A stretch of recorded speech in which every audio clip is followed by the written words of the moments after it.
नमो अर्हन्ताणं नमो सिद्धाणं नमो आयर्याणं नमो वज्रायाणं नमो लोये सव्यसाऊणं ऐसो पंच नमो यारो सव्यपावपनासनो मंगलाणं च सव्येसिं परमं हुई मंगलम् चतारि मंगलम् अर्हन्ता मंगलम सिद्धा मंगलम साहु मंगलम केवली पर्णतो धम्मो मंगलम चतारि लोगुत्तमा अर्हन्ता लोगुत्तमा सिद्धा लोगुत्तमा साहु लोगुत्तमा केवली पर्णतो धम्मो लोगुत्तमो चतारि शरणं पवज्जामि अर्हन्ते शरणं पवज्जामि सिद्धे शरणं पवज्जामि साहु शरणं पवज्जामि केवली पर्णतं धम्मं शरणं पवज्जामि। बालबोध पाठमाला भाग 2 के आधार से सदाचार इस पाठ की यहाँ चर्चा कल काफ़ी हो चुकी थी। सत आचार 2 शब्द यहाँ जुड़े हुए हैं। हमारा आचरण कैसा होना चाहिए? हमारा आचरण माने जैन आचरण, माने जैन जीवन पद्धति। जैनियों का जीवन किस प्रकार का होता है उसे सदाचार कहा जाता है। जैनियों का आचरण ऐसा आचरण है जिसे देख करके जगत का कोई भी व्यक्ति पहचान लेवे कि ये जैन है। दिन में भोजन, शान के पानी, नित्य देव दर्शन, ये प्रतिदिन किए जाने वाले कार्य हैं। वे 2 पंक्तियां आपने कदाचित सुनी होंगी, बहुत प्रसिद्ध पंक्तियां हैं। वीर प्रभु कह गए सभी से, जैनी वह कहलाएगा। सुनिए पंक्ति, वीर प्रभु कह गए सभी से, जैनी वह कहलाएगा। दिन में भोजन, छान के पानी और नित्य जिनालय जाएगा। क्या? जो दिन में भोजन करता हो, जो छान के पानी लेता हो, जो नित्य देव दर्शन करता हो, ये जैनी की पहचान है, ये जैन आचरण है, ये जैन सदाचार है। ये कल हमने यहाँ रात्रि भोजन के संदर्भ में एक बिंदु देखा था। एक छोटी सी कहानी के माध्यम से उस बात को यहाँ प्रस्तुत किया गया। जैनी और रात्रि भोजन करे ये बात तो जचती नहीं, ये बात समझ में ही नहीं आती है। हाँ, जो रात्रि में भोजन करते हैं उन्हें जैन कहने में हमें संकोच होता है कि ये जैन है।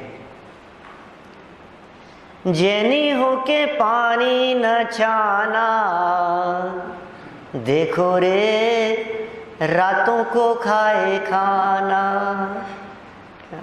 बहुत पुराना भजन है। मैंने जैनी होकर के भी पानी नहीं छाना, रातों को खाना खाए। अब आप कहें साहब निभता नहीं है आज के ज़माने में। ज़माना बहुत बदल गया है पंडित जी, ज़माना बहुत बदल गया है। कहाँ वो ज़माना बैलगाड़ी का ज़माना और कहाँ रॉकेट का ज़माना है, सैटेलाइट का ज़माना है, इंटरनेट का ज़माना है। आज के ज़माने में आप पुरानी बातों को फॉलो करने की बात करो तो ये बात कुछ चलती नहीं है। आप आज के ज़माने में भी कहाँ उन पुरानी बातों को लेकर के बैठे हो? इस ज़माने में कोई वो बातें चलती है क्या? थोड़ा बहुत तो सोचो आप, ज़माने के हिसाब से थोड़ा बहुत तो बदलना ही पड़ता है। सुनो भाई, ज़माने के हिसाब से कर्म नहीं बदलते, ज़माने के हिसाब से गतियाँ नहीं बदलती, ज़माने के हिसाब से कर्म का उदय नहीं बदलता। ज़माना कोई भी हो, जैसा पाप होगा या जैसा पुण्य होगा, जैसा कर्म होगा, उस कर्म के अनुसार फल मिलेगा ही मिलेगा। इसलिए दृढ़ता से इन बातों को निभाना, प्रतिज्ञा लेना। लेकिन ध्यान रखना, प्रतिज्ञा लेने के संदर्भ में प्रतिज्ञा लेने का विधान बहुत सालों पहले की थी चर्चा। प्रतिज्ञा लेने का विधान मोक्ष मार्ग प्रकाशक पेज नंबर 239, क्या 239 पेज पर चर्चा की है। प्रतिज्ञा किस प्रकार लेवें, ऐसी चर्चा की सब।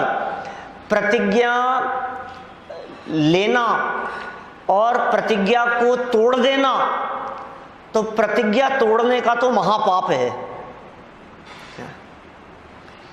प्रतिज्ञा लेकर के यदि उसे तोड़ दिया गया तो महापाप है। तो फिर क्या करें कि लेते समय सावधानी रखो। हमने बहुत लोगों को देखा है समाज में, आप भी देखते हैं, आस पड़ोस में दृष्टि देंगे तो पता लगेगा। इतना ही नहीं, मैं तो कहता हूँ आप अपने परिणामों को देखेंगे तो आपको पता लगेगा। जब आपने प्रतिज्ञा ली थी उस समय क्या पोजीशन थी, और आज प्रतिज्ञा लिए हुए यदि 10 साल हो गए हैं, 15 साल 20 साल हो गए हैं, तो आज उस प्रतिज्ञा की क्या पोजीशन है। बहुत प्रैक्टिकल महसूस करता हूँ मैं। किसी व्यक्ति ने रात्रि को त्याग किया, फिर थोड़े दिन चला, फिर सोचा नहीं यार रात्रि को तो फिर बिना अन्न की तो खा सकते हैं अपन, क्या, फिर धीरे धीरे करके वो चालू हो गया। किसी व्यक्ति ने रात्रि को सब कुछ त्याग कर दिया, मान लीजिए दूध रखा है, दूध और पानी ले सकता हूँ मैं रात को। अब मेरा प्रश्न ये है उसमें कि यदि दूध ले सकते हैं तो दूध में मलाई ले सकते हैं या नहीं। उसमें क्या हो गया यार, दूध की मलाई में तो कोई दिक्कत नहीं, ले सकते हैं ना साहब। अच्छा, अब मेरा सेकंड क्वेश्चन, दूध में दूध की मलाई ले सकते हैं तो इलायची वाला दूध ले सकते हैं कि नहीं, दूध ही तो है, क्या हो गया। अच्छा, इलायची वाला ले सकते हैं तो ड्राई फ्रूट वाला दूध ले सकते हैं कि नहीं, ड्राई फ्रूट वाला, अब दूध ही तो ले रहे हैं, अब उसमें थोड़ा सा केसर मिला दिए, उसमें थोड़ा बादाम मिला दिए, क्या फर्क पड़ गया। ड्राई फ्रूट वाला दूध ले सकते हैं कि नहीं। अब ड्राई फ्रूट वाला दूध चालू हो गया दूध के नाम पर, क्या महीने 2 महीने 6 महीने साल भर चलता रहा। फिर किसी व्यक्ति ने कहा कि ड्राई फ्रूट तो चलते हैं साहब आपको, कहा नहीं नहीं चलते। अरे दूध में लेते हो बादाम तो अलग से लेने में क्या फर्क पड़ गया है। तो वो माइंड क्या काम करता है, वो धीरे धीरे करके गली निकल गई, वो बादाम अलग से लेना शुरू कर दिया। अब वो दूध में लो चाहे यार, ये क्या फर्क पड़ गया उसमें, दूध में ले रहे हो आप ड्राई फ्रूट, तो दूध के बाहर नहीं ले सकते आप, बादाम ले सकते हो कि नहीं, फिर किशमिश ले सकते हो कि नहीं, फिर दूध के अंदर कभी कभी हम वो क्या, हाँ तो दूध ही तो है, कुल्फी क्या चीज है बताओ मेरे को। और दूध को उठा दिया, रबड़ी बन गई, तो रबड़ी ले सकते हैं कि नहीं। भाई साहब, आप प्रतिज्ञा लेते समय यदि सावधानी नहीं रखेंगे तो आपकी प्रतिज्ञा का थोड़े समय में क्या हाल होगा आप कल्पना भी नहीं कर सकते हो। बहुत सतर्क और सावधान रहने की जरूरत है, क्योंकि प्रतिज्ञा टूटी और महापाप है प्रतिज्ञा के टूटने पर। भंग हो गई ना प्रतिज्ञा, प्रतिज्ञा के प्रति जैसे वीराधना का भाव आया, भंग हो गई प्रतिज्ञा। कुछ सालों पहले आदर्श नगर मंदिर में राजस्थान जैन साहित्य परिषद की तरफ से एक विषय पर बुलाया था मेरे को बोलने के लिए, 10 लक्षण के बाद का प्रसंग था, और मैंने वहाँ विषय उन लोगों को बतलाया, 10 लक्षण पर्व के बाद अब। और इस विषय पर व्याख्यान करते हुए जो मैंने मुख्य बिंदु कहे वहाँ, उसमें सर्वाधिक महत्वपूर्ण बिंदु ये था कि जब हम लोगों को देखते हैं तो भादवे के महीने में, 10 लक्षण के महीने में जिन प्रतिज्ञाओं का पालन किया है, जिन नियमों का पालन किया है, 10 लक्षण पर्व खत्म होते ही, आज भी खत्म हो गए ना, 10 लक्षण का दूसरा दिन है आज, कल चतुर्दशी थी, 10 लक्षण पर्व पूरे हो गए। 10 दिनों में 10 लक्षण पर्व के अवसर पर प्रतिज्ञा को हमने दृढ़ता से निभाया। अब तो ऐसे टूट पड़ते हैं जैसे किसी बंधन से मुक्त हो गए हो। सब्जी वाले कहते हैं हमारे सब्जियां ही नहीं बिक रही थी, आलू वाले कहते हैं आलू ही नहीं बिक रहे थे, क्या 10 दिन से, और उनको ऐसे लगता है कि एक दिन का भी इंतजार नहीं। क्या पूर्णिमा का दिन है ना आज, वो पूर्णिमा का दिन तो भादवे का ही महीना है ना, क्या, लेकिन वो क्षमावाणी समझ करके और ऐसा समझ लगते हैं आज तो चालू कर देंगे साहब, अब तो बस भादवे के लिए लिया था और वो 14 निकल गई। ऐसी भी कहावतें बहुत सुनी हैं, पूनम का पारना छोड़ा मंदिर जी का बारना। क्या क्या वह पूनम के दिन पारना कर लिया, अब पारना किया और छोड़ दिया बारना। अब मंदिर का क्या काम, तो हो गया, भादवा निपट गया, 10 लक्षण निपट गया। अब मैं ये पूछता हूं आपसे कि आपने 10 दिन तक जिस चीज का त्याग किया था, आपने 1 महीने जिस चीज का त्याग किया था, वो अच्छा समझ करके त्याग किया था या उस वस्तु को खराब समझ करके छोड़ा था? खराब समझ के छोड़ा होगा ना, ये लेने योग्य नहीं है, ये समझ करके ही छोड़ा था ना। माने वो 10 दिन लेने योग्य नहीं थी तो 11वें दिन लेने योग्य कैसे हो सकती है? मैंने अपनी लाइफ में जिन जिन प्रतिज्ञाओं को महीने 2 महीने 6 महीने के लिए लिया, वो मेरी सारी प्रतिज्ञाएं लाइफ टाइम हो गई। दोबारा पीछे मुड़ करके नहीं देखा उन चीजों की तरफ, देखने की जरूरत ही नहीं है। अरे अच्छा समझ करके काम कर रहे हैं ना हम। आपने 1 साल के लिए किसी चीज को छोड़ा तो आप 1 साल तक कैसे निभा रहे हैं? बंधन में, परेशानी में। अरे यार मैं तो कहाँ फंस गया, ये तो अच्छा नहीं हुआ, अच्छी प्रतिज्ञा लेकर के फंस गए। 4 दिन हुए हमारे को रात्रि भोजन त्याग की प्रतिज्ञा लिए हुए, अब किसी व्यक्ति ने कुछ कह दिया। बहुत बड़ी समस्याएं हैं ये प्रैक्टिकल समस्याओं की तरफ बात कर रहा हूं मैं, रात्रि भोजन त्याग आदि के संदर्भ में। ये सदाचार है। कितनी बातें होनी चाहिए भैया प्रतिज्ञा निभाते समय? 239 पेज, बोलो, खोलो पेज को, याद करो कितनी बातें थी। पहले तत्व ज्ञान, बात यहां से शुरू की। उसमें सबसे पहले तत्व ज्ञान होना चाहिए। तत्व ज्ञान के बिना प्रतिज्ञा नहीं होगी, माने समझ के बिना प्रतिज्ञा नहीं होगी। पंडित जी ने कह दिया और हमने मान लिया। हमने ऐसी घटनाएं भी बहुत देखी है। चातुर्मास का समय 1996 क्या, और लोगों ने रात्रि भोजन के त्याग कर दिए। भट्टारक जी की नशियां वालों ने सब जगह रात्रि भोजन निषेध कर दिया, फिर गलियां निकाल दी, आगे कर दिया, पीछे वाला तो चालू रखेंगे, क्या करें ये नहीं आ रहे। मतलब कैसे बदल जाते हैं धीरे धीरे करके। माने जो प्रतिज्ञा ली है उस प्रतिज्ञा की दृढ़ता तब हो सकती है जब उस प्रतिज्ञा के पीछे आपके साथ में ज्ञान का आधार होगा, समझ होगी। यदि समझ नहीं है, ज्ञान का आधार नहीं है, विवेक नहीं है, करुणा बुद्धि नहीं है, जीवों के प्रति दया का परिणाम नहीं है, तो आप उस प्रतिज्ञा को टूटी हुई समझिए लेते समय। आपने तो देखा देखी प्रतिज्ञा ले ली है, आपने तो उनके कहने से ले ली है, आपने तो इनके कहने से ले ली है। भावुकता में ऐसा प्रवचन किया और उस प्रवचन को सुनकर के हमने तत्काल छोड़ दिया कि नहीं ऐसा मत करना, विचार करना उसके बारे में। क्योंकि इस वाक्य को ध्यान रखना, प्रतिज्ञा भंग करने का तो महापाप लगता है। सावधान रहेंगे आप। एक बार मैंने प्रतिज्ञा विषय के ऊपर प्रवचन किया मुंबई वालकेश्वर में, स्पेशल टॉपिक था प्रतिज्ञा। महापाप लगता है। देखना, ध्यान देना, कोई व्यक्ति ऐसे भी हो सकते हैं जो मेरी ये बात सुन करके कहें तो फिर काहे प्रतिज्ञा लेना ही काहे को साहब, रात को नहीं खाते, क्या फायदा, टूटने की संभावना हो, किसी तरह की परेशानी होने की संभावना हो तो महापाप लगेगा। इससे तो अच्छा ये, कई लोग मिलते हैं वो ये कहते हैं साहब हम लोग रात को नहीं खाते, दिन में ही भोजन करते हैं, लेकिन प्रतिज्ञा नहीं है, नियम नहीं है। अब क्या करें बोलो? अच्छी बात है ना, नियम तो नहीं ले रखा और दिन में ही खाते, तो भी उत्कृष्ट पुण्य नहीं बन रहा है। हम आपसे पूछते हैं आपने प्रतिज्ञा क्यों नहीं ले रखी है कि साहब कभी कभी कदाचित कभी खाने में आ जाए, कभी दिन में नहीं खा पाए, कभी कभी ऐसे उलझ जाएं, बस इसके लिए हमने छूट ले, मतलब कभी के लिए। अच्छा वो कभी कब आ सकता है बोलो? वो कभी तो कभी भी आ सकता है ना। कभी मतलब कब? आज आ सकता है कि नहीं? आज भी आ सकता है, कभी भी आ सकता है वो। इसका मतलब ये है आपने तो वो नियम ले ही नहीं रखा। आपकी तो ऐसी स्थिति है कि आज यदि मौका लगे तो आज खा लो तुम तो।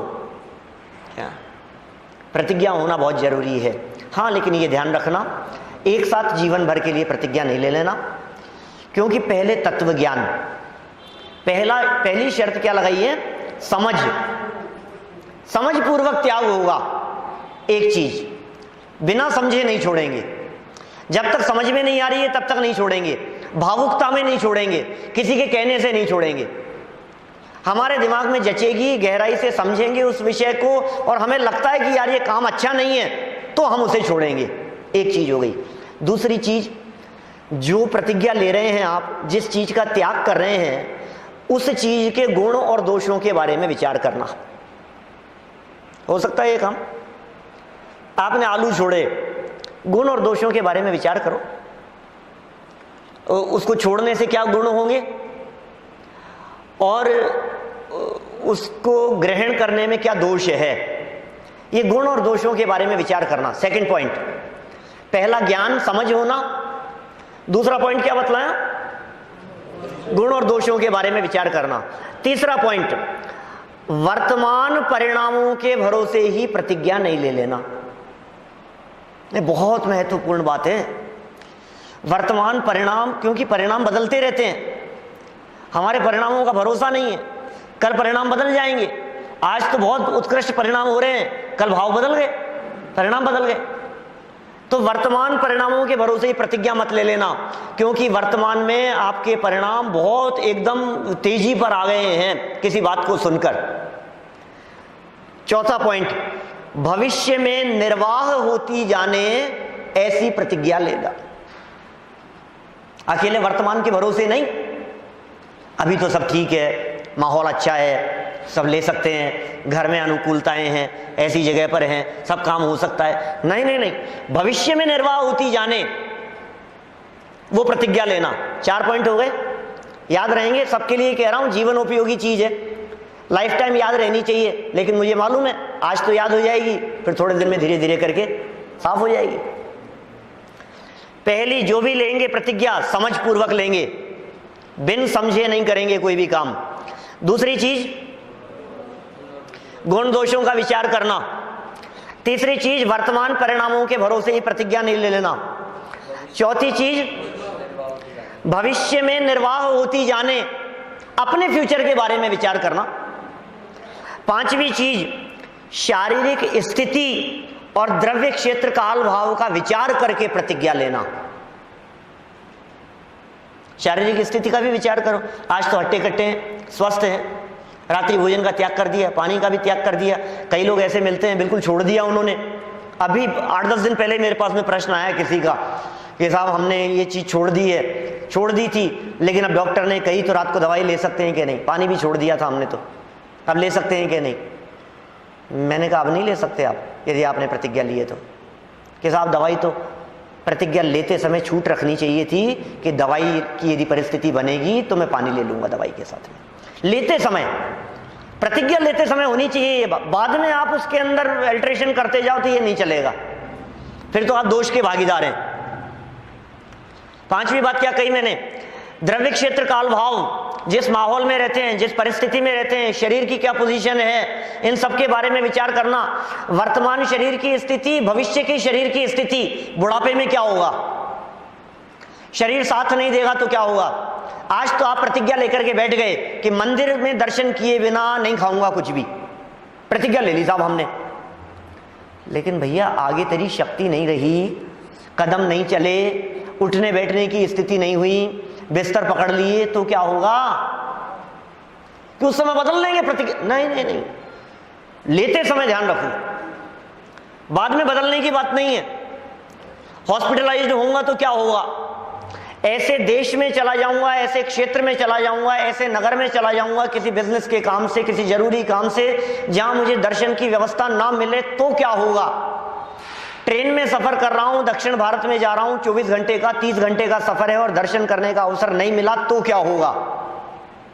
नहीं विचार करेंगे आप ऐसा। फ्लाइट में सफर कर रहे हैं तो क्या होगा बोलो, बाहर जाते हैं तो दूर 20-20, 30-30 घंटों के सफर होते हैं, लंबे लंबे सफर होते हैं, अब दर्शन नहीं मिलेंगे तो क्या होगा बतलाओ। आप पूरी तरह से विचार कीजिए, इतनी डिस्टेंस होगी तब तक मैं दर्शन किए बिना भोजन नहीं ग्रहण करूंगा। 30 किलोमीटर के दायरे में यदि मंदिर होगा तो मैं दर्शन किए बिना भोजन ग्रहण नहीं करूंगा। इससे ज्यादा यदि दूर है तो फिर मैं विधि पूर्वक पाठ करके, ये स्तुति बोलकर, भक्तामर स्तोत्र का पाठ करके, तत्वार सूत्र का पाठ करके, 15 मिनट आधा घंटा स्वाध्याय करके, पूजन करके भावों से, उसके बाद ही ग्रहण करूंगा। हो सकती है कि नहीं ऐसी बात। कितनी 5 बातें कही अभी मैंने, छठी बात कहता हूं। बातें बहुत सारी है, पॉइंट और छोटे छोटे और निकाले जा सकते हैं। छठी बात कहता हूं, प्रतिज्ञा के प्रति निरादर का भाव नहीं हो, यह विचार करके प्रतिज्ञा लेना। प्रतिज्ञा के प्रति निरादर का भाव नहीं होना चाहिए। अरे यार मैं कहां फंस गया, अच्छी प्रतिज्ञा दिला दी, क्या करूं यार, बहुत ही उलझ गए हम तो ये प्रतिज्ञा लेकर के। अब न तो निभाते बनता है न त्यागते बनता है, क्या करें, फंस गए। निरादर का भाव नहीं, जो प्रतिज्ञा ले रहे हैं उसके प्रति बहुमान का भाव हो, गौरव की अनुभूति हो अंदर से, बहुत बहुमान, यार मैंने बहुत अच्छा काम किया है, मैंने कोई खराब काम नहीं किया है क्या, अरे लोग हंस रहे, हाँ हंसने वाले को हंसने दो, कोई बात नहीं, क्योंकि जो अभी हंसते हुए दिखाई दे रहे हैं कुछ काल बाद में उनके रोने का टाइम आएगा। क्या वही कल जो कहानी सुनाई थी यहाँ, वही कहानी है ना। हो सकता है क्या परिस्थिति बनेगी उनके साथ में, और हमारे जीवन का भी तो भरोसा नहीं है, ये जीवन कितने समय रहेगा, खाने के लिए जीवन मिला है क्या, और दिन भर तो है खाने के लिए। निरादर का भाव नहीं हो। और अंतिम बात, जो प्रतिज्ञा ली है उस प्रतिज्ञा के प्रति हमारे परिणाम उत्तरोत्तर बढ़ते हुए होने चाहिए। क्या आज यदि मैंने समझ लीजिए रात्रि में खाद्य पदार्थों का त्याग किया है, स्टाइल बदल दी मैंने, अन्न के त्याग की बात नहीं कह रहा, खाद्य स्वाद्य ले पे यदि मैंने आज इस चीज का त्याग किया है कि मैं खाने की वस्तुएं नहीं लूंगा, तो कल मैं ये कोशिश करूंगा कि मैं पीने की वस्तुएं भी नहीं लूं। मैं ये भी कोशिश कर सकता हूं कि जूस दूध आदि का त्याग करूं, सिर्फ पानी तक सीमित रहूं, और मैं आगे भविष्य में ये कोशिश करूंगा कि पानी भी न पीऊं। दृढ़ता है, भावना है, हमारी दृढ़ता से पालन करने की भावना है, और उसके पीछे क्या चीज जुड़ी हुई है, हमारे परिणाम जुड़े हुए हैं। परिणाम इसलिए जुड़े हुए हैं क्योंकि रात्रि भोजन करने में जीवों की हिंसा बहुत होती है, विराधना बहुत होती है, राग की ग्रद्धता बहुत होती है। इस राग की ग्रद्धता में और इस तीव्रता में यदि भोजन ग्रहण किया जाएगा तो पाप लगेगा ही लगेगा, ये मान करके चलिए आप। तो बीच में एक बात कही थी कि प्रतिज्ञा नहीं लेवें तो क्या, फिर तो कोई दिक्कत नहीं है ना, तो पुण्य भी नहीं बन रहा है और निरंतर आपको खाने का पाप भी लग रहा है कि साहब दिन में भोजन करते हुए भी रात को खाने का पाप लग रहा है। उल्टी सीधी बातें मत पढ़ाओ आप ऐसे। भोजन कर रहे हैं दिन में और पाप लग रहा है रात्रि में भोजन करने का भी, कि हाँ चूंकि प्रतिज्ञा नहीं है। दो प्रकार के त्याग की बात कही, दो प्रकार की हिंसा की बात कही अमृतचंद्र आचार्य देव ने पुरुषार्थ सिद्धि उपाय में, अविरमण रूप और परिणमन रूप।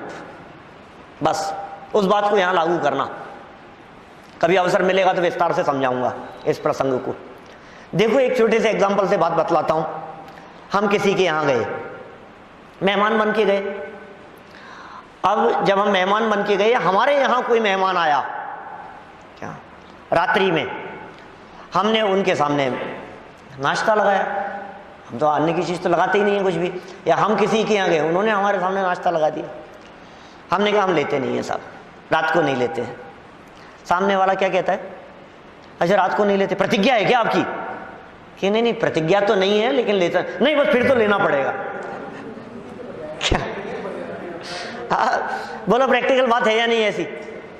अब भी सही कह रहा हूं ना, आपकी प्रतिज्ञा है क्या? नहीं प्रतिज्ञा तो नहीं है, फिर भी नहीं, नहीं फिर तो साहब आपको बिना लिए तो हम जाने ही नहीं देंगे। नहीं क्या हुआ फिर? आप भी सोचते हो यार ठीक है चलो प्रतिज्ञा तो है नहीं क्या। और यदि आपकी प्रतिज्ञा है, आपने कहा कि हाँ सब प्रतिज्ञा है साहब हमारी तो हम नहीं लेते हैं, तो व्यक्ति दोबारा पूछेगा भी नहीं आपसे, ठीक है कोई बात, आपकी प्रतिज्ञा है तो हम कुछ नहीं कहेंगे। ये है स्थिति। तो झूठ का पाप तो लगेगा उसमें झूठ का पाप तो लगेगा। प्रतिज्ञा नहीं है और आपने कह दिया प्रतिज्ञा है, फिर क्या होगा कि अभी आपकी प्रतिज्ञा नहीं थी, इसका मतलब आपके मन में तो ये बात चल रही है कि कभी मौका लगे, और कभी मौका लगे उन्होंने देख लिया तो क्या कहेंगे, यार इनकी प्रतिज्ञा थी, कैसे झूठ बोलते हैं, खा रहे हैं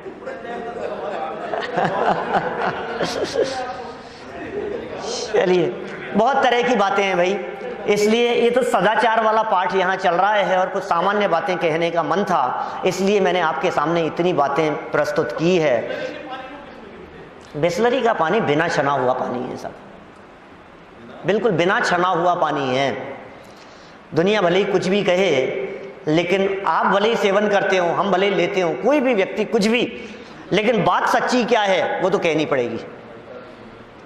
जनागम के अनुसार 48 मिनट की मर्यादा की बात कही है। ये पानी की बात कर रहे हैं, आगे पाठ बाकी है अभी अपना थोड़ा सा, है ना, ये पानी के संदर्भ में बात कर रहे हैं। बोलिए। नहीं खुद भी ले सकते हैं। प्रतिज्ञा लेने के संदर्भ में ऐसा नहीं है कि किसी गुरु के पास में जाकर के लेवें, ऐसी बात नहीं है कि भगवान के पास में जाकर के लेवें, लेकिन इतना ध्यान रखना जो प्रतिज्ञा आपने लिए उस प्रतिज्ञा को सार्वजनिक कर देना, तब तो निभेगी। क्या? यदि वो सार्वजनिक हो गई ना तो आप खा नहीं सकते हो, और आपको अकेले कोई पता है आपकी प्रतिज्ञा, तो फिर तो आप कुछ भी करो, फिर तो आप फिर गलियां निकाल लेंगे, फिर आप फेरबदल कर लेंगे। सार्वजनिक करने का मतलब ये नहीं है कि आप एक एक आदमी को कहते फिरो, कम से कम घर वालों को तो पता हो कि मैं ये प्रतिज्ञा ले रहा हूं, क्या? और फिर जिसके सामने मौका लगे उसको भी पता हो कि भाई हाँ ये हमारी प्रतिज्ञा है इस चीज की। हाँ, नहीं देवे उसमें क्या है। बहुत जगह इस तरह की परिस्थितियां बन जाती है देश में, जब जगह जगह घूमते हैं तो लोग रात्रि भोजन में के त्याग की प्रतिज्ञा वाले, रात्रि में पानी की त्याग की प्रतिज्ञा वाले बहुत लोग ऐसे मिलते हैं जो ये कहते हैं साहब पंडित जी ऐसी स्थिति हो गई, फिर हमने तो बहुत दृढ़ता से निभाया, हमने तो लिया ही नहीं, फिर चाहे कुछ भी हो। और फिर उनके घर वाले हमें कहते हैं कि पंडित जी कुछ समझाओ इनको, ये लेते नहीं है, ऐसी हालत हो गई थी, बोलो रात को 2 बजे अस्पताल लेकर के भागे इनको, अब ये तो प्रतिज्ञा करके बैठ गए, डॉक्टर कह रहा है इनको ये दो और ये कह रहे हैं हम नहीं लेंगे। ऐसे कोई होता है क्या? तो फिर हमारे दिमाग में आता है लोगों को इस बात को बहुत गहराई से समझने की जरूरत है, कैसे लेना प्रतिज्ञा। मैं कह रहा हूं ना आपको, आप प्रतिज्ञा लेते समय आप जितने ऑप्शन उसमें रख सकते हैं आप वो सारे ऑप्शन उस समय रखें। अच्छा, अज्ञानता में कोई प्रतिज्ञा ले ली गई है, ना समझी में कोई प्रतिज्ञा ले ली है, तो टूटी हुई बराबर ही है, उसमें तो क्या दम है। बिना समझे यदि कुछ आपने काम कर लिया है तो सबसे बड़ी चीज है, सबसे बड़ी चीज है प्रतिज्ञा लेते समय सावधानी और ज्ञान, समझ, ये सबसे इंपॉर्टेंट चीज है। समझ के बिना काम नहीं हुआ, बिना समझे तो आप कुछ भी कर लो, हजारों बातें हैं, समझ के करो ना। जैन धर्म समझ के करने का नाम है भाई साहब, बिना समझे करने का नाम जैन धर्म नहीं है। आप जो भी कर रहे हो, मैं कह रहा हूं आप मंदिर रोजाना दर्शन कर रहे हो तो क्यों कर रहे हो, पहले ये नक्की करो दिमाग में। आप रोजाना पूजन कर रहे हो तो क्यों कर रहे हो, पहले ये बताओ। आपने किसी भी बात को निभाया है तो क्यों आखिर। मैं तो इतना कहता हूं, आप यदि पूजन भी कर रहे हैं और पूजन की थाली में स्वस्तिक बना रहे हैं तो मैं आपसे पूछ रहा हूं क्यों बना रहे हैं, आपको पता होना चाहिए। 1998-99 के आसपास शिविर लगाया था ज्वारी बाजार महिला मंडल की तरफ से, 1999-2000 के आसपास की बात है। सन 2000 के अंदर शिविर लगाया था, तो मेरे को बुलाया था वहाँ शिविर की दृष्टि से, तो हमने यही विषय लिया था वहाँ कि पूजन कैसे और क्यों, उसकी पद्धति क्या है, विधि क्या है। और बहुत से लोगों ने सारी बातें उस समय नोट भी की, आप लोग भी थे, सब काफ़ी लोग थे यहाँ जो बैठे हैं उनमें से। माने जितने हिंदुस्तान में मंदिर हैं उन सब मंदिरों में पूजन पद्धति अलग अलग है, सबकी विधि अलग अलग है। अब आप क्या करो बताओ, अपना सर पकड़ लो। आप जितने संघ दिखाई देंगे उन सब संघों के अंदर पद्धति अलग अलग मिलेगी आपको। 13 पंथ और 20 पंथ की पद्धतियां तो अलग अलग है ही। मैं तो कह रहा हूं 13 पंथ वालों में भी सबकी पद्धतियां अलग अलग है, 20 पंथ वालों में भी सबके मंदिरों का अपना अपनी पद्धति अलग है। कोई क्या करता है, कोई 4 कलश सामने रखता है, कोई 2 रखता है, कोई 1 रखता है, कोई ऊपर रखता है, कोई नीचे रखता है, कोई साथिया बनाता है, कोई 1 बनाता है, कोई 3 बनाता है, कोई ओम बनाता है, कोई ओम के उसके ऊपर ये बनाएगा, कोई न मालूम क्या क्या, अनगिनती बातें हैं। अब हम क्या करें। हमारा कहना है आप जो कुछ भी करो लेकिन समझ पूर्वक करो भैया। तुमने थाली में 1 साथिया बनाया है तो वो साथिया क्यों बनाया है ये बताओ। उसके ऊपर 3 बिंदी लगाई है तो तुम्हें पता होना चाहिए भी किस बात का प्रतीक है। वो चांद तारे भी बना देते हो ऊपर, वो चांद नहीं है, वो सिद्ध शिला का प्रतीक है। चंद्र बिंदी बना देते हैं ना आप, वो सिद्ध शिला है, उसके ऊपर विराजमान एक जो बिंदी लगा दी है वो उस पर जाकर के विराजमान होने का प्रतीक है, सिद्धालय में जाने का प्रतीक है। समझ पूर्वक, मैं समझता हूं आप बिल्कुल बैठ गई होगी दिमाग में बात, ये वाकई बैठ गया होगा। प्रतिज्ञा समझ पूर्वक होनी चाहिए, नियम समझ पूर्वक होना चाहिए। बिना समझे जो प्रतिज्ञा लोगे वो धीरे धीरे करके सब टूट जाएगी। एक और प्रसंग आ गया है यहाँ, रात्रि भोजन के साथ साथ पानी छान के पीना बहुत खतरनाक है, बहुत रिस्की चीज़ है। पानी छान करके पीना, आगे पीछे का विचार नहीं करो तो आपकी सारी प्रतिज्ञा टूटी हुई समझना आप। यदि आप बाजार का खाते हो तो सब जगह अनछने पानी का प्रयोग है।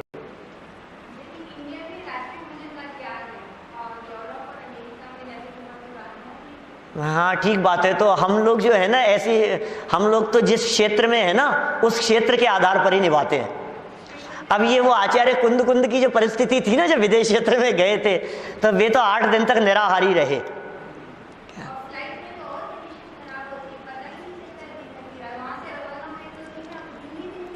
फ्लाइट में खाने की क्या जरूरत है? हम तो एयरपोर्ट पे ही खाते हैं, क्या अपने घर का ले जाते हैं और दिन देख करके खाते हैं। और हमारी तो फ्लाइट ही ऐसी रहती है कि जहाँ फ्लाइट बीच में लंदन बदलते हैं, मान लो लंदन में बदलें चाहे फ्रैंकफर्ट में, जर्मनी में उधर बदलें, तो हमारे को तो वो दिन ही मिलता है। मैं तो यहाँ से निकलता हूँ, मान लो सुबह 4 बजे निकला मैं, तो मैं अमेरिका पहुँचूंगा ना, तो अमेरिका भी दिन में ही पहुँचूंगा। माने मैं पहुँचा करीब समझ लो 28-30 घंटे में, तो दिन में ही पहुँचा, फिर भी शाम को पहुँचा। सुबह यहाँ से रवाना हुए जिस दिन, उसी दिन शाम को पहुँच गए, और घंटे लगे 28 घंटे 30 घंटे। तो कहीं भी चले जाओ आप, आचार्य कुंद कुंद की परिस्थिति कुछ अलग प्रकार की थी। मुनि थे, मुनि भूमिका में तो प्रतिज्ञाएं क्षेत्र काल आदि के हिसाब से होती है और दृढ़ता से उन प्रतिज्ञाओं को निभाते हैं। हम तो वहाँ जाते हैं तो वहाँ के दिन के हिसाब से चलेंगे ना, इंडिया के दिन के हिसाब से थोड़ी ना चलेंगे, क्या है? लेकिन फिर भी जो शाम का भोजन है वो वहाँ के टाइम के हिसाब से भी 6-6:30 बजे के आसपास हम ले लेते हैं, 5:30-6 बजे के आसपास। हम वहाँ शाम का प्रवचन करके निकलते हैं ना, शाम का प्रवचन, तो निकलते हैं तो धूप रहती है बाहर। 8 से 9:30 यदि हमने प्रवचन किया वहाँ, नॉर्मली ये टाइम रहता है, क्योंकि 6:30 बजे तक भोजन किया, 1-8 घंटा पहुँचने में लगता है, इतनी दूरियाँ होती है मंदिर तक पहुँचने में। 1-8 घंटे के अंदर वहाँ पहुँचे, और वहाँ पहुँच करके जब प्रवचन किया 8 से 9:30, तो 9:30 निकलते हैं, तब तक भी दिन दिखता है। एडमिंटन की तो बात बतलाई थी मैंने, 11 बजे तक दिन की। तो खैर बहुत अलग अलग जगह की परिस्थितियां हैं, और फिर आप अपने परिणामों को संभाल करके रखें जैसे आपने प्रतिज्ञा ली हो। हम ऐसा तो कर ही नहीं सकते हैं कि वहाँ जाएं तो इंडिया के हिसाब से निभाएंगे, तो फिर तो 1.5-2 महीना भूखे ही रहेंगे। सर्दियों में उल्टा हो जाता है। कई हैं हमारे ऐसे परिचित लोग जो कहते हैं कि हम सर्दियों में भोजन ही एक टाइम करते हैं, क्योंकि 3 बजे सूर्यास्त हो जाता है, 3:30 बजे शाम को 3:30 बजे सूर्यास्त हो जाता है, अंधेरा हो जाता है बिल्कुल। ऑफिस से शाम को यदि वो लोग निकलते हैं 4:30-5 बजे, क्योंकि ऑफिस तो बंद रहता है, 4:30 बजे 5 बजे यदि वो ऑफिस से फ्री होकर के निकले, तो बाहर तो रात है, भोजन एक ही टाइम करते नहीं करते, इतना दृढ़ता से निभाते हैं। कई ऐसी परिस्थितियां भी होगी आप ये कहेंगे कि साहब जहां पर 6 महीने दिन और 6 महीने रात रहती है, अब क्या करें? क्या ऐसी जगह पर क्या करें हम? डॉक्टर ने कही है वहां जाने के लिए, है? तुम जैनी हो, थोड़ा सा सोच समझ करके चलो। ऐसे समय में जाना है तुम्हारे को, वहीं जाकर के बसना है, वहीं रहना है। जैनी ऐसी जगह पर रहता ही नहीं है। क्या माने हम ये छूट बिल्कुल नहीं दे सकते हैं कि वहां ऐसा कर लो साहब, ये कर लो साहब। हमसे क्या चाहते हो आप? है? सारा पाप हमारे ही माथे थोपना चाहते हो? इन्होंने कही थी, हम सर्टिफिकेट नहीं दे सकते। हम तो ये कहेंगे आप निभाओ, दृढ़ता से निभाओ, परिणामों पूर्वक निभाओ। लेकिन देखो अब सारी बात देखो, इन पूरे प्रकरण जितना अपन ने कहा है, एक प्रकरण और पढ़ता हूं, उसके बाद में बात करूंगा। पहले ये प्रकरण और पढ़ लेते हैं अपन यहाँ, बिना छने जल के संदर्भ में। रात्रि भोजन की जो ये बात हुई, प्रश्न किया था किसी ने बीच में कि साहब ये जीव हिंसा का ही दोष लगता है कि और भी कुछ बातें? तो उसका जवाब दिया, यह तो मैंने रात्रि भोजन से होने वाले प्रत्यक्ष सामने दिखने वाली हानि की ओर संकेत किया है, पर वास्तव में सच्चाई क्या है? वास्तव में रात्रि भोजन में गृद्धता अधिक होने से राग की तीव्रता रहती है, अतः वह आत्म साधना में भी बाधक है। तीव्र राग, तीव्र कषाय, तीव्र आसक्ति, उसके प्रति बहुत ज्यादा गृद्धता, खाने पीने के प्रति। मैं भी वो द्विदल वगैरह का और वो प्रकरण नहीं छेड़ रहा हूं, कुछ भी जमीगंध का, द्विदल का इसलिए नहीं छेड़ रहा हूं क्योंकि मेरे दिमाग में आगे बालबोध पाठमाला भाग 3 में भी सदाचार का पाठ है। क्या थोड़े समय में आएगा? 10-15 दिन इंतजार करो, 20 दिन इंतजार करो, आ जाएगा वो प्रसंग भी। उसमें 5 प्रकार के अभक्ष्यों की चर्चा की है, त्रसघात, बहुघात, अनुपसेव्य, नशाकारक, अनिष्ट, 22 प्रकार के अभक्ष्यों की चर्चा की है। फिर वहां अपन उस पॉइंट की चर्चा करेंगे, इसलिए अभी उन सब बातों को नहीं छेड़ रहा हूं। यहां तो इतना समझ लीजिए, साधना में बाधक है। अध्यक्ष अंत में, अध्यक्षीय उद्बोधन लास्ट में होता है। सभा की बात सिखा रहे हैं। सभा में जब भी बोलना हो, बीच प्रवचन के बीच में कभी भी बोलना हो, कहीं आयोजन चल रहा हो, आपको बीच में बोलना हो, आप अध्यक्ष महोदय की अनुमति पूर्वक बोलें।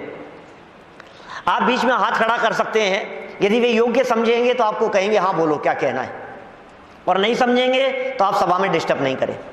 ये सभा में बैठने का तरीका है। अध्यक्षीय उद्बोधन के बाद में किसी का उद्बोधन नहीं होता है, लास्ट है ये अध्यक्षीय उद्बोधन। क्या कहा अध्यक्ष जी ने खड़े होकर? निर्मला बहन ने बड़ी ही अच्छी बात बताई है। हम सबको यही निर्णय कर लेना चाहिए कि आज से रात में नहीं खाएंगे। निर्णय कर लेना चाहिए, थोप नहीं रहे हैं। और कैसे करना चाहिए उसके बारे में प्रतिज्ञा करने का विधान मैंने 7-8 पॉइंट बतलाए हैं आपको, ठीक है ना। उन बिंदुओं के बारे में विचार करना। बहुत सी से साथी बोलना चाहते हैं पर समय बहुत हो गया है, अतः आज उनसे क्षमा चाहते हैं। उनकी बात अगली मीटिंग में सुनेंगे। मैं अब भाषण तो क्या दूं, पर एक बात कह देना चाहता हूं। मैं भी 8 दिन पहले पिताजी के साथ कलकत्ता गया था। कौन से जमाने की बात है ये? कलकत्ता में गया था, वहां क्या देखा उसने, उस बालक ने, जिस घटना का उल्लेख यहाँ किया है। 50 साल पहले की घटना का उल्लेख है। 50 साल पहले कलकत्ता में जो पोजीशन थी, आज तो आप कहीं भी लेबोरेटरी में जाकर के देख सकते हैं सूक्ष्मदर्शी यंत्रों से। क्या देखा उन्होंने? वहां वैज्ञानिक प्रयोगशाला देखने को मिली। उसमें मैंने स्वयं अपनी आंखों से देखा कि जो पानी हमें साफ दिखाई देता है, सूक्ष्मदर्शी से देखने पर उसमें लाखों जीव नजर आते हैं। साफ पानी में अपनी आंखों से देखा मैंने, सूक्ष्मदर्शी से देखने पर यह बात दिखाई दी। वैज्ञानिक लोग भी मानते हैं, गिने हैं उन्होंने, बिना छने पानी की एक बूंद में, 1 ड्रॉप, सिंगल ड्रॉप बिना छने पानी की, उसमें वैज्ञानिकों ने 36,450 जीव गिने हैं। गिन करके बतलाएंगे, प्रूफ है ये बात, गूगल पे सर्च करेंगे तो मिल जाएगी आपको। बिना छने पानी की एक बूंद में, तो कोई व्यक्ति बिना छना पानी पीता होगा तो एक बूंद तो नहीं पीता होगा है? कोई व्यक्ति बिना छने पानी से नहाता होगा तो बिना छने पानी की एक बूंद से तो नहीं नहाता होगा। अनगिनती, ये तो वैज्ञानिकों के गिनने की बात बतला रहे हैं। जैन शासन के अनुसार, शास्त्रों के अनुसार, आगम के अनुसार उसमें असंख्यात जीव होते हैं। असंख्यात, बोलो, असंख्यात जीव हैं। अब सोचो जरा, कल्पना करो क्या होगा एक बाल्टी पानी में। हमारे यहाँ तो पानी छानने की भी जो विधि बतलाई है उसमें भी ये कहा है कि पानी पूरा छान लिया और उसमें एक बूंद भी यदि बिना छने पानी की गिर गई तो पूरा पानी बिना छने बराबर हो गया। असंख्यात जीव आ गए उसमें, अब पीने लायक नहीं है। अंतर्मुहूर्त के बाद वो पानी बिना छने के समान हो जाता है 48 मिनट के बाद। मर्यादाओं के लिए अलग अलग प्रकार की बातें कही है। उसमें हमने सौंफ डाल दी है, उसमें हमने लौंग डाल दी है। उसकी मर्यादा 6 घंटे तक बढ़ गई है, उस पानी की मर्यादा। पानी को यदि हमने गर्म किया है तो 12 घंटे तक की मर्यादा हुई है, और यदि हमने उसको उबाल लिया है, पानी को अच्छा उबाल लिया है, तो उस पानी की मर्यादा 24 घंटे की हो गई है।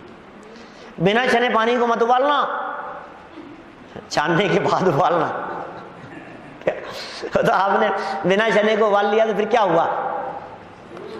देखो आप, सूक्ष्मदर्शी से देखने पर उसमें लाखों जीव नजर आते हैं। अतः मैंने प्रतिज्ञा कर ली कि अब बिना छना पानी कभी भी नहीं पीऊंगा। मैं आप लोगों से भी निवेदन करना चाहता हूं, आप लोग भी यह निश्चय कर लें कि पानी छान कर ही पिएंगे। इतना कहकर मैं आज की सभा की समाप्ति की घोषणा करता हूं। कितने सुंदर बात कह दी है पानी छान करके पीने के संदर्भ में। छना होना चाहिए ना पानी। पानी छना होने में स्वास्थ्य का कारण नहीं, आगम का कारण, जिनागम का कारण। रात्रि भोजन हो चाहे पानी छान करके पीने की बात हो, बाबा रामदेव कहता है कि आलू नहीं खाना चाहिए, क्या इसलिए हमने आलू छोड़ दिए। तो तुम्हारे बाबा रामदेव जो हैं वो हमारे दिगंबर आचार्य वीतरागी आचार्यों से भी बढ़कर हो गए क्या? हमें इन आचार्यों की बात पे भरोसा नहीं हो रहा है जो सत्य महाव्रत के धनी है।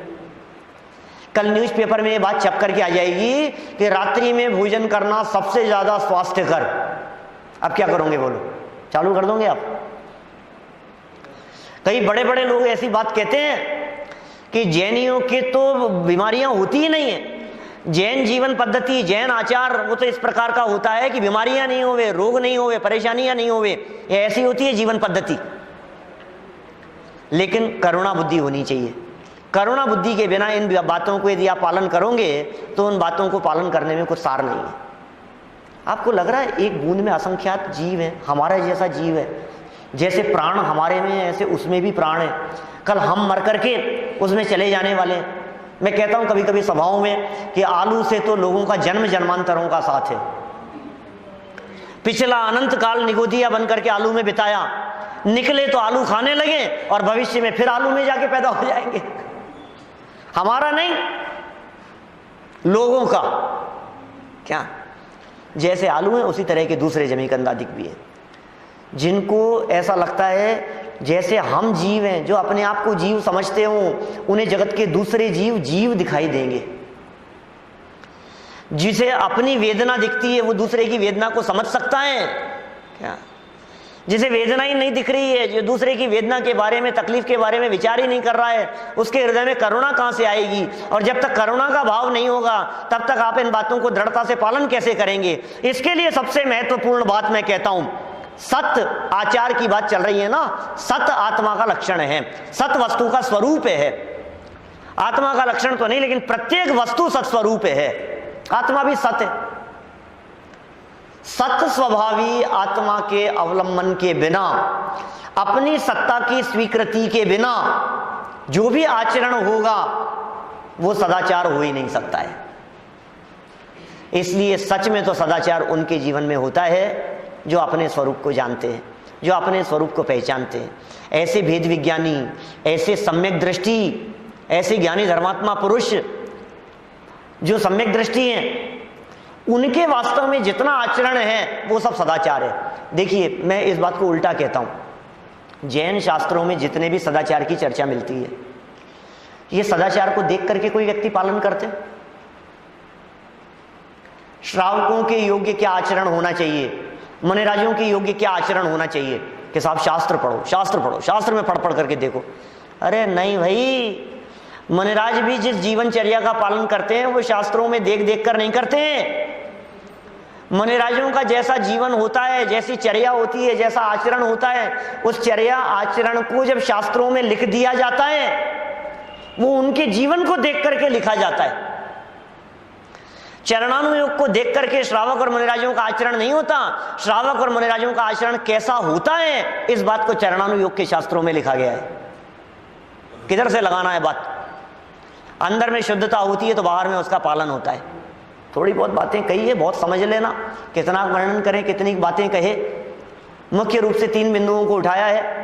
हठाग्रह नहीं होना चाहिए किसी चीज के बारे में, अपेक्षाओं को समझना चाहिए। एक कहानी बतला दी हठी बालक के माध्यम से, दूसरी कहानी में रात्रि भोजन त्याग की बात कह दी, और तीसरा जीवंत उदाहरण देकर के आप प्रैक्टिकल देख सकते हैं कहीं भी जाकर के। अब मैं कह रहा हूं बिस्लरी के पानी की बात।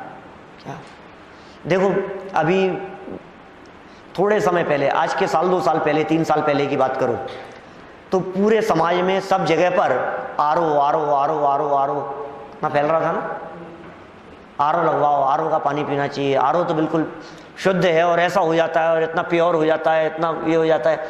और आज समय बदल गया। बोलो, 2-4 साल पुरानी ये आरो घरों में लगने की घटना, और आज स्थिति ऐसी बदल गई है कि न्यूज़पेपर्स में आने लग गया है, हर व्यक्ति ये कहने लग गया है कि पानी के सारे गुण, सारे तत्व खत्म हो जाते हैं उसमें, वो तो बहुत ज़्यादा नुकसान करता है। अब क्या कर रहे हो आप बतलाओ? अब लोगों से सुन रहा हूं मैं, आरो हटा रहे हैं। क्या पहले लगाने की बात चल रही थी, अब हटाने की बात चल रही है। ये क्या हो गया? ये भाई साहब, ये विज्ञान उसका नाम है जो हर समय बदलता रहे, जहां नई नई शोध खोज होती रहे, और जैन दर्शन उसका नाम है जो कभी नहीं बदले। कोई भी बात हम न्यूज़पेपर में पढ़ करके मानने को तैयार हो जाते हैं, व्हाट्सएप पे चल रही होती है उसे मानने को तैयार हो जाते हैं, किसी साइंटिस्ट का स्टेटमेंट आया, किसी डॉक्टर का स्टेटमेंट आया, हम उसे मानने को तैयार हो जाते हैं। अरे हमारी दृष्टि में वीतरागी संतों की कीमत, महिमा उन डॉक्टर और साइंटिस्ट जितनी भी नहीं है क्या?